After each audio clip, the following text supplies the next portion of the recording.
पियतिया फीज करती तीज कि तू दिल तोड़ के खुश रह, हम सील तोड़ के खुश बनी। सोना पे खाना बढ़िया हर की मजा ऐसा मार हम के होश न रहे कि दिल टूटला के बाद अफसोस ना रहे। अब कबो पुतकी में पुतकी ना सटी, अब ध्रुपद कांड कबो ना होई। चुतिया पंथी हमेशा कर ले केहू से पाल खैले हो या छीना गोली तो कही कि तूफानी पाल दिले वो उ रोज पाल खाता है तो त का हाल बा भाई लोग, उम्मीद करतनी अच्छा अकबर लोग, मस्त अकबर लोग और मजा में अकबर लोग। तभी हमारा साथे बड़े भैया तूफानी लाल यादव जो उनकी सोना पांडे के विवाद में काफ़ी चर्चित हो गई बाड़े। और आज इनकरे से जानम जा कि का बा राज और का बा माहौल और काहे इतना भैया के विवाद होता। तो भैया चैनल में स्वागत बा सबसे पहले तो रौरो के रौरा चैनल के माध्यम से जे भी देखा था, जे भी गणमान्य लोग देखा था, ये सब लोग आखिर कोनो न कोनो समय में जौन तूफानी जी के और सोना पांडे के कितना अच्छा रिलेशन चलत रहल, आखिर ई काहे मतलब अचानक हम काम से मतलब रहे रिलेशन अच्छा उहे माने कामे में जौन रिलेशन चलत रहल आखिर अचानक काहे ऐसे विवाद हो गए। वो चुतिया पंथी हमेशा कर ले अच्छा ओकर आदत है। तो हम कहने अब सुधर जी, अब सुधर जी। तो लूर फुतबाई मरले पे जाई, अच्छा 10 दिन चलाना 40 दिन स्वभाव जन्म बना छूटे।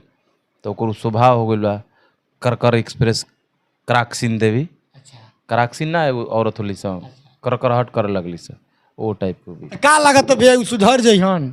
वो सुधरे चाहे फोदास में जाए वो से हमारा का काम, हम अपन काम करम के ओकरा के जिमल लेबे हमें सुधारे के। तो भैया उ शादी खातिर मने कह तरीका हम तूफानिए से शादी करम, उनकरा खातिर रउआ खातिर तीज व्रत कइली। पियतिया फीज करती तीज अच्छा हैं 3 छैटी खा ले हुई वो दिन आ कहते तीज, झूठो कपड़ा पहन के इंटरव्यू दे दिन तो तीज हो गई।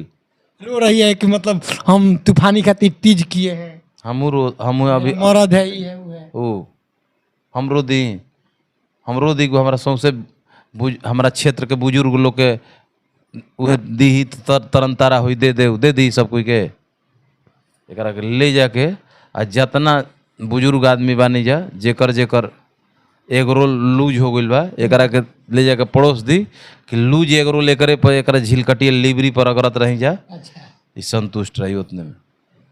तो भैया का लगता मने ई जैसे ई लाइव आके इंटरव्यू में कह तरी कि हम तूफानी से शादी करम, का तूफानी की शादी करी है?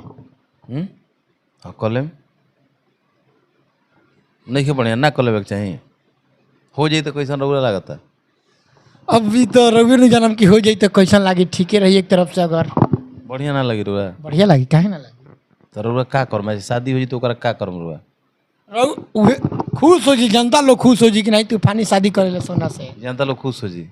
और रोज हमारा दुआरी पर धाका लगा रही जानते क्या खातिर अतना बड़का मतलब कि करेक्टर का धनी है वो, अतना बड़का करेक्टर का धनी है कि रोज 10 गो चप्पल खुला रही दुआरी पर धाका लगा रही, आओ सोनम जाओ सोनम आओ, मैंने यह रही गुल हमनी के नो हैं पूरा विधानसभा ऊपर करा दी। जगदीशपुर विधानसभा में ले जाकर एकरा छोड़ दी बाबू वीर कुंवर सिंह नगरी में, सौंसे बुजुर्ग के तो पहले ही शहीद करवा दी कैसे एकरा बगिनोरिया। तो भैया तूफानी जौन बाणी जौन तूफानी जी के गाना आवत रहा हमेशा हर साल विवाद होता, ई काहे मतलब कबो ना विवाद है कबो तानिया झा के लेके तो कबो झगड़ा न हो इरागड़ा न हो, झगड़ा ना हो इरागड़ा कहला। भैया एगो जो है गनवा आइल बा कि ते दिल तोड़ के खुश बाड़े तो हम सिल तोड़ के खुश बानी, ई कौन सिल के बात होता है में? वही देखिए कि तू दिल तोड़ के खुश रह, हम सील तोड़ के खुश बनी। मन मारम जा सर्च दिल तोड़ के खुश रह तूफान लाल यादव, गाना भक देना आ जाई। बहुत बढ़िया प्यारा गाना बा, लइकन लो लायक बा, 3 दिन में शूटिंग भइल बा। बोतल भइल नु गम हो जी रउरा नु नशा में हो जाए, टेंशन में हुकम तो नशा में हो उहे बात। तू दिल तोड़ के खुश भी आता है सील टूट गइल बोतल के बात होता ना। लेकिन भैया जो गाना छूटल पर कमेंट आवता कुछ और ही सील के बात होता हमें लगा था। कमेंट वो म्यूजिक में चली ना, देखिए हमार सैड सॉन्ग बा तो हम सैड सॉन्ग में एगो नया मोड़ देले बनी, अफसोस ना रहा ही रहे ओहू में नया मोड़ बा, सैड सॉन्ग में नया मोड़ बा। आखिर सैड सॉन्ग होला का लोग लइकन लोग के मतलब कि जो सच्चाई बा करे के एकदम ऊपर प्रकाश डालल बा कि सैड सॉन्ग होला का। सैड सॉन्ग तबे होला कि जब छूटा छुटी होला। छूटा छुटी कब होला? जब जूटा जुटी होला। तब हमारा छूटा छुटी भइल, सैड हो गइल, लेकिन वो जूटो जुटी के हम ओकरा में फीलर भर देना या आखिर कैसे कैसे भई रहे। आज हमरा के छोड़ दिलस तो सोचता का सोचता अब कबो ना मिली है, अब कबो पुतकी में पुतकी ना सटी, अब ध्रुपद कांड कबो ना होई। ये पुचकी पुचकी मतलब आप कुलची के अर्थ है एक दिन में जान जाइम, लागी उल्टी होके आ पतला दस्त होके हैजा हो जी। एक दिन में कुल मत जानी, ज़्यादा जानकारी ले अनपछ हो जी।